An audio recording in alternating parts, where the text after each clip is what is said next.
Hello বন্ধুরা, আশা করি ভালো আছো, বাড়িতেই আছো, সুস্থ আছো।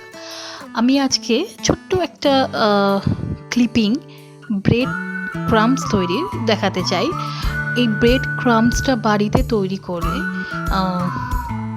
ইজিলি আমরা কোনো একটা স্ন্যাক্স যেরকম চপ কাটলেট বাড়িতে বানাতে পারি। তো তার জন্য আমরা ক্রাম্বস দোকান থেকে আলাদা করে কিনবো না, চটপট করে বাড়িতেই পাউরুটি স্লাইসের সাহায্যে কি করে ক্রাম্বস বানানো যায় সেটা একটু দেখে নিই। চলো তাহলে দেখে নেওয়া যাক।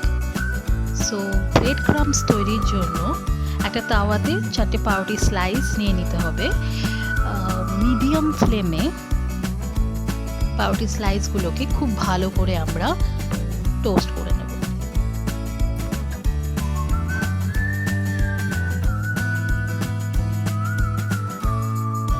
ফ্লেম বাড়ানো যাবে না, মিডিয়াম ফ্লেমেই কিন্তু আমি করছি।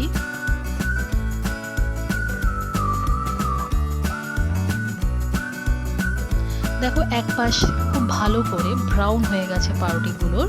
এবার স্লাইসগুলোকে উল্টিয়ে আরেক পাশও ঠিক এরকমভাবেই টোস্ট করে নিচ্ছি।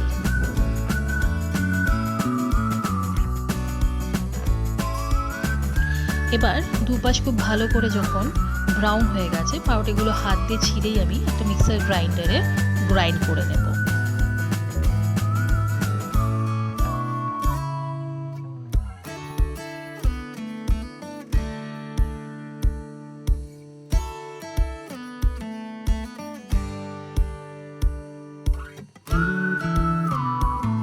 দেখো গ্রাইন্ড করার পরে কি সুন্দর তৈরি হয়ে গেছে ব্রেড ক্রাম্বস। ব্যাস এখন শুধু অপেক্ষা থাকলো এই ব্রেড ক্রাম্বসের স্বাদ প্রয়োগ করার জন্য। নেক্সট রেসিপিটা এই ব্রেড ক্রাম্ব নিয়েই হবে। আজকের এই ছোট্ট ক্লিপিংটা ব্রেড ক্রাম্বস তৈরির যদি ভালো লেগে থাকে তোমাদের, প্লিজ লাইক করো, শেয়ার করো তোমাদের বন্ধু এবং রিলেটিভসদের সাথে, আর আমার চ্যানেলটাকে সাবস্ক্রাইব করো এবং পাশের যে বেল বাটনটা আছে ওটা ক্লিক করো। তোমাদের সাপোর্টের আমার খুব দরকার। Thank you.